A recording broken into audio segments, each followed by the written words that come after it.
You're listening to Homeschool Connections, brought to you by the Homeschool Research Lab at the Johns Hopkins School of Education Institute for Education Policy. The Homeschool Research Lab aims to inform and influence evidence-based education policy by expanding access to homeschool data and conducting high-quality research. Through our Homeschool Hub and diverse collaborative efforts, we provide unbiased information, share rigorous academic studies, and translate findings into actionable policy insights that can ultimately benefit all students, including those that are homeschooled. I'm Christy Batts, a research fellow for the lab. In each episode, we'll dive into the latest research, data, and insights surrounding homeschooling. We'll dispel myths, inform stakeholders, and advance evidence-driven discussions.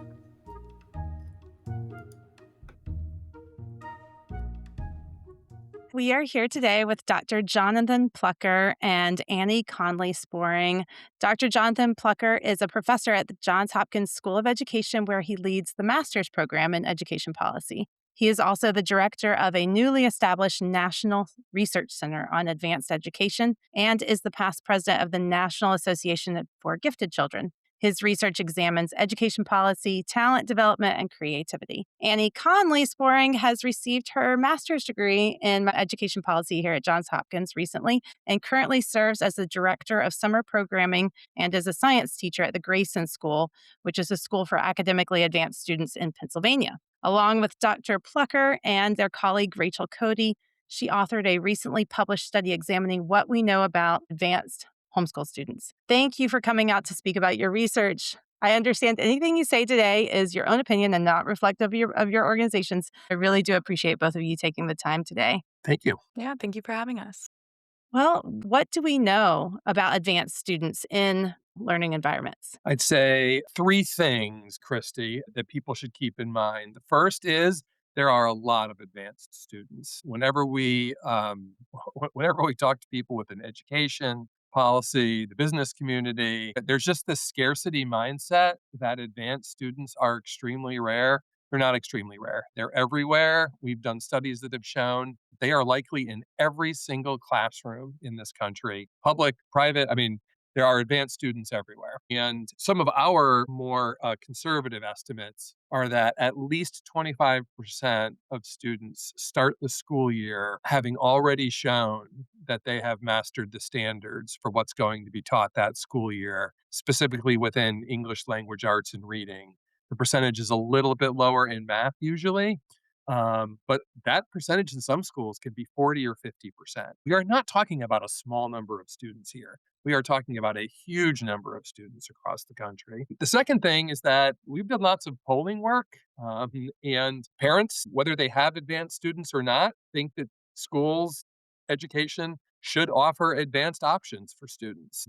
They think it should be broad-based access to them, but there's a lot of support and a lot of their children participate in advanced activities. Again, a much higher percentage, usually around 40% than people would normally estimate. And then the third thing is we know there's a need. There's a lot of advanced students. We know that parents think it's a real positive to have advanced programs available. But the third piece is really the kicker here, which is that in actual K-12 traditional schools, advanced options are usually very, very limited. In some states, it can be as few as 1% of students on average getting access to advanced services. It is not uncommon for rural schools, high poverty schools, not to have hardly any advanced options for students. So then what happens in these traditional classrooms? It can be very frustrating for students, frustrating for, teachers, parents, because teachers have this wide range of student readiness levels in front of them. Some estimates say as much as 6 to 9 grade levels of student readiness in the same class.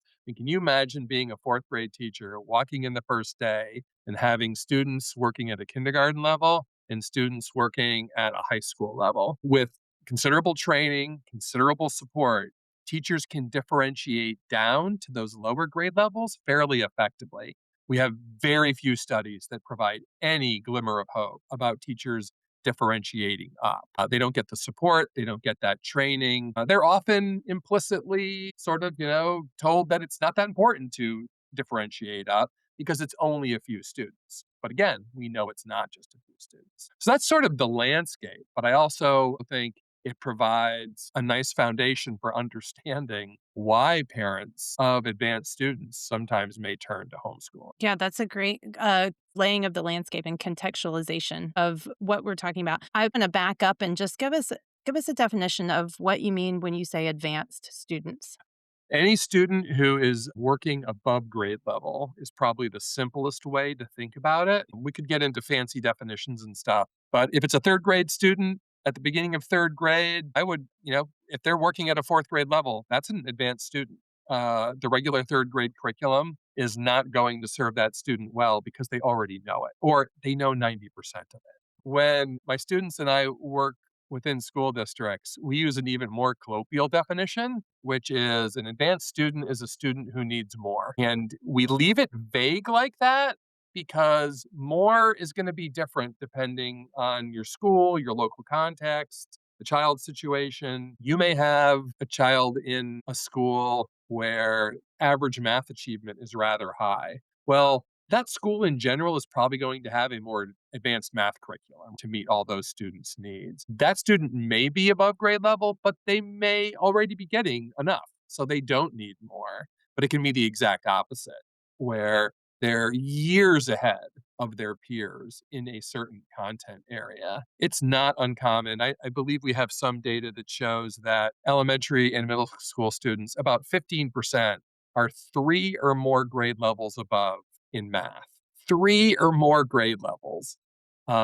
Even the fourth grade math curriculum for that third grade student is not satisfying what that student needs. And so, who needs more within your school? There are always students who need more. We're just not used to having that mindset when we work with children. Thanks for going into that continuum of the definition and how it can be flexible depending on where you are and what the context is that you're educating in.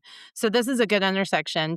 You alluded to understanding why parents might choose to go to homeschooling if their child is advanced. But tell us what about the intersection between homeschooling and advanced students. Yeah, I mean, I have to admit, about 20 years ago, I was in a conference session and someone talked about homeschooling. And I literally sat there and was like, what are they even talking about? Like, homeschooling. Now, of course, everyone knows what it is. It's an increasingly popular option, as your listeners know. And what we've always wondered is what percentage of homeschool students are advanced students, just in general, but then also, like, have parents decided that they want to homeschool their advanced child because they're so frustrated with fighting the system, which isn't providing them what they need? They need more and they're just not getting it. And within that subset of parents, what was their tolerance level? Did they try for years and they really believe in public education or private education and they just gave up? Or is this a subset of parents that is, you know what?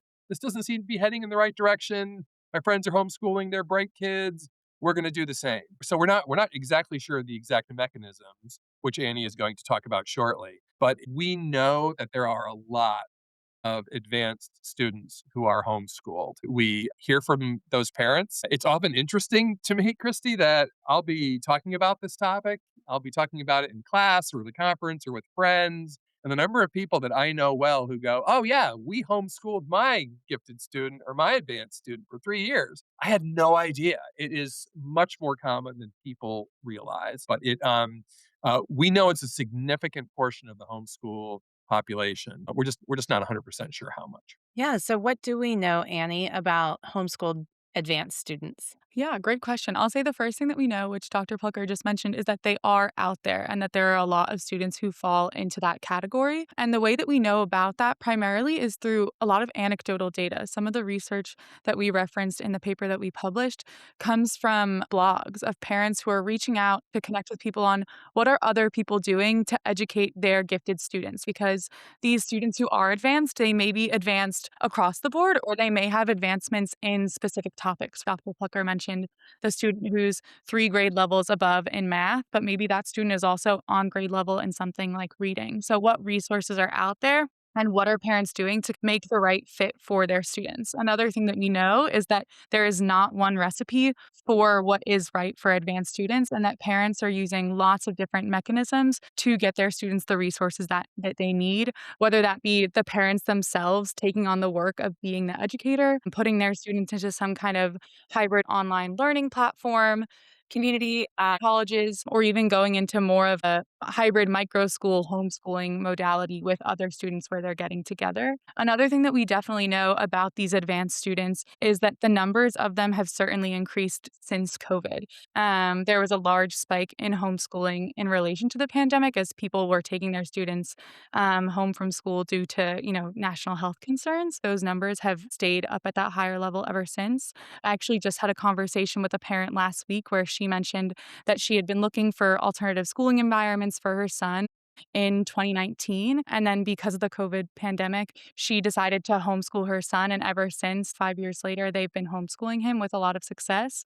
But now they've tried lots of different things. Previously, they had been having him in an online platform. Now they're doing a combination of various tutors, and it's starting to get a little bit strenuous for that family. So they're looking for new mechanisms to keep his education going. And I think that's something that we know about is that not only is there one size fits all for those families when they start the homeschool process, as they go through that homeschooling experience, a lot of them are trying a lot of different mechanisms out along the way to figure out what continues to satisfy their students' advanced mind. That's a lot that we do know, but as Dr. Plucker alluded to, also, there's a lot of things we don't know. So I'm curious what you found out during your process of your research and the paper that you wrote. Yeah, absolutely. I think that that's a really great question because I think the amount of tally marks on the list of things that we do know versus don't know far outweighs in that second category. Something as simple as how many of those students are there is a big unknown right now.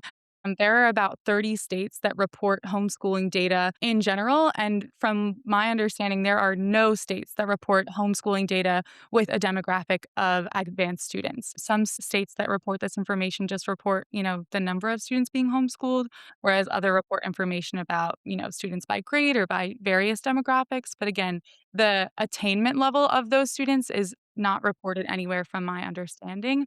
So that's the first question I'd want to know is how many of these students are there, as well as, what other demographics intersect there? Are there advanced students from specific socioeconomic or racial backgrounds that are being educated in a gifted environment? What methods are parents using and how successful are they? And then I think the other really big thing that I'm curious about is those students who are being educated at home, what is their outcome afterwards? So what educational attainment do they have? And is that homeschool education the right fit? And does it have the return on investment that parents expect? So I think we have a lot of questions of what we'd like to know. And I think a lot of that starts with increased reporting from schools and states. So that's curious because let's say it takes their student out of school like Dr. Plucker was hypothesizing because they don't have the more that they need for that student. There isn't always an exit ticket or an exit survey of why are you exiting, especially if that state or district doesn't have a designation specifically for gifted students separate from, let's say, special needs. So I'm curious about that data collection at maybe the state or district level. What do we know about how students are designated as advanced by states and districts? Well, I mean, I don't want to be the person who says, well, it's complicated, Christy, but it's complicated because it's such a loose patchwork of rules across many states. And within some states, those decisions are really pushed down to the local level completely. There's really no easy way to answer how do we identify who needs more? What kind of services are being provided? And we have a really good grasp of the types of services that would benefit advanced students, especially the last, oh gosh, 15 to 20 years. We have learned so much about how to do this really, really effectively. But at the same time, the landscape of education has changed in this country. And we do have homeschooling. We have all these different types of choice programs on top of traditional public schools. We've got public charters. There's so many magnet schools. Like we could go through and make a very long list. We're just not sure exactly how certain services interact with certain sort of delivery options, if you will. I think if we forced most researchers to hazard a guess, I think the vast majority would say high quality single subject acceleration is going to work as long as it's high quality in almost any setting. I think they would say that about flexible readiness grouping, what we used to call ability grouping. If it's really done well with a high quality curriculum, really good instruction, it doesn't matter if it's a homeschool environment, a private school, a magnet school, it doesn't matter. But we don't really know that 100%. And we definitely don't know it for the homeschooling community. As we were working on this paper, like, we really debated how strongly to say, like, look, like, we need data because we know that data collection is the third rail with homeschooled families. I totally get it. Let me make my pitch before your, listeners turn this off. We want to help. Like, we want to know what's working in the advanced student homeschool community. We want to know what the frustrations are. We want to know what's not working. We want to help get that information out. We can't do that right now because we know so little about exactly who these students are. Like Annie said, what the outcomes of some homeschool strategies are. Are you finding it easy in some communities to partner in limited ways with the traditional public schools or private schools like Annie's school? Are you finding that very difficult? When it's difficult, what are the strategies that don't seem to work? We can help find new strategies. But we have so many of these questions. We have literally hundreds and hundreds of questions, but without really knowing who we're talking about, it's just really hard for us to even do cursory studies on this, which is why, like Annie said, this is also anecdotal right now. We've been forced to be anecdotal about it. We'd love to be a little less anecdotal, a little more systematic. I know that's tough for many homeschool parents to hear, but it's not. It's not because we want to come at you with a magnifying glass. It's we can't help unless we know some of these things. So, when a homeschool parent does come to either one of you, because you both work in this space, or groups come to you, like, what supports or resources do you point them towards for helping students that are advanced? Yeah, I think there are a lot of resources out there for families, but they can be sometimes challenging to find. Some national groups, such as the National Association for Gifted Children, as well as something like the Davidson Institute, is a really great starting place for finding different resources, as well as kind of a landing page because those push out to other information sources. But I think a really great resource for these homeschool families who are trying to educate their advanced students, it seems to be they find a lot of assistance in getting to know each other.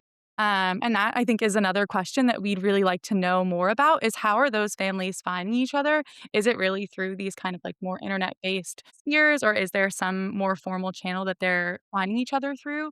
Because I think those are the greatest resources to these families is each other. I know that by different states, there are different associations for advanced learners that may be helpful for those families. But I think that's another really great question is what do those families find most helpful and what resources are they looking for? Because it could be that some families are looking for resources on, I just started this process and what do I do with my advanced student who I just pulled out of the school? Whereas some families have been doing it for years and the resource that they want is to find more students and families to connect with. And so I think that really depends on what they're looking for to help them be turned in the right direction and given the right resources. I'm curious specifically about the Johns Hopkins Center for Talented Youth. Is that a group that either one of you have worked with at Johns Hopkins? Yeah, there are several similar organizations like CTY across the country. We've had a number close down recently. We've had others sprout up. But again, I think Annie's suggestion to go to like state associations. Page is the Pennsylvania one. Most states have them. They can provide lots of guidance on that for CTY, Center for Talent Development at Northwestern is excellent. Lots of good resources out there for parents. And I mean, I do want to emphasize Annie's point about other families. Whenever I'm in those conversations and someone says, "Oh, we homeschooled one of our kids," and I say, "Okay, well, how did you figure out how to do it?" The first thing they say every single time is, "Okay, there were these two other parents, and so we went to them. They told us what to do, what not to do. We learned so much from them." That's awesome. I highly recommend that be your first step, probably. But at the same time, there's a reason why we do research, right? is to get generalizable knowledge. If we can hear from homeschool parents so that we can sort of aggregate this across all sorts of different homeschooled experiences, then we can make it a lot easier on these families by again providing that information back to them, saying, okay, here's what successful homeschooling families of bright students tell us. And then of course people can always contact us at the National Research Center. If they just Google NRCAE, you go right to the homepage. There's a feature there where you can submit questions. We may very well tell you we don't know, but if we do know, we're going to help out as much as we can. Yeah, that was a great segue because I was about to ask you to about your newly established center and tell us what you do at the center and what you're most excited about. Well, we just got started last October 1st. We are very excited. We are trying to broaden research beyond traditional gifted education, which has its pluses and minuses. And to be very blunt about it, Christy, I've just grown tired of people telling me they don't believe in gifted education, and then, like in the next sentence, rave about their district's AP, IP programs, honors courses, after-school clubs that are all advanced education. These are all services designed to meet the needs of students who need more. Again, to go back to our definition. And I just realized, oh, part of this is just a terminology problem. People tell us they hate gifted ed. They're probably thinking of when they were in school in the 80s and 90s, and we do things different and we do things better now. We're just trying to broaden how people think about the topic. This isn't your traditional 1970s, 1980s pull out gifted ed. There are many different ways to do it.